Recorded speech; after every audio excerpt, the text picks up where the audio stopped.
कार्तिक महामाहात्म्य का 14वां अध्याय। तब उसको इस प्रकार धर्म पूर्वक राज्य करते हुए देख देवता शुद्ध हो गए। उन्होंने देवादिदेव शंकर का मन में स्मरण करना आरंभ किया।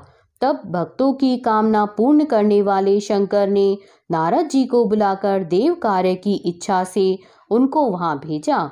शंभु भक्त नारद शिव की आज्ञा से देवपुरी में गए। इंद्रादिक सभी देवता व्याकुल हो शीघ्रता से उठ नारद जी को उत्कंठा भरी दृष्टि से देखने लगे। अपने सब दुखों को कहकर उन्हें नष्ट करने की प्रार्थना की।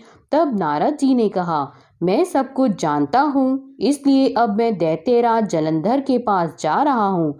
ऐसा कह नारद जी देवताओं को आश्वासित कर जलंधर की सभा में आए।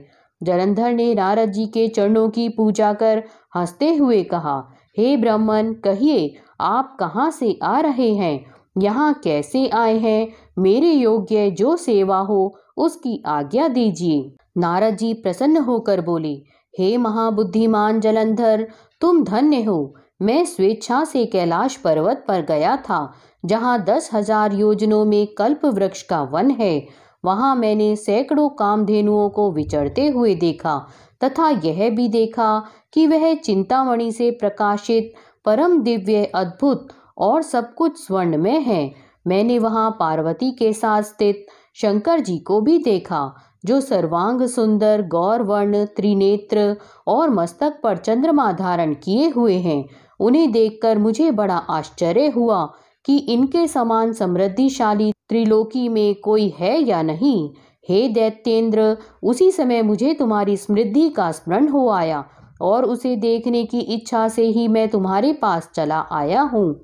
यह सुन जलंधर को बड़ा हर्ष हुआ। उसने नारद जी को अपनी सब समृद्धि दिखला दी। उसे देख नारद ने जलंधर की बड़ी प्रशंसा की और कहा कि निश्चय ही तुम त्रिलोकपति होने के योग्य थे। ब्रह्मा जी का हंस युक्त विमान तुम ले आए हो और द्युलोक, पाताल और पृथ्वी पर जितने भी रत्नादि हैं सब तुम्हारे ही तो हैं। ऐरावत, उच्चश्रवा घोड़ा, कल्प वृक्ष और कुबेर की निधि भी तुम्हारे पास है। मणियों और रत्नों के ढेर भी तुम्हारे पास लगे हुए हैं। इससे मैं बड़ा प्रसन्न हूँ, परंतु तुम्हारे पास कोई स्त्री रत्न नहीं है। उसके बिना तुम्हारा यह सब फीका है। तुम किसी स्त्री रत्न को ग्रहण करो। नारद जी के ऐसे वचन सुनकर दैत्यराज काम से व्याकुल हो गया। उसने नारद जी को प्रणाम कर पूछा कि ऐसी स्त्री कहाँ मिलेगी जो सब रत्नों में श्रेष्ठ हो। नारद जी ने कहा, ऐसा रत्न तो कैलाश पर्वत में योगी शंकर के ही पास है। उनकी सर्वांग सुंदरी पत्नी देवी पार्वती बहुत ही मनोहर हैं। उनके समान सुंदरी मैं किसी को नहीं देखता।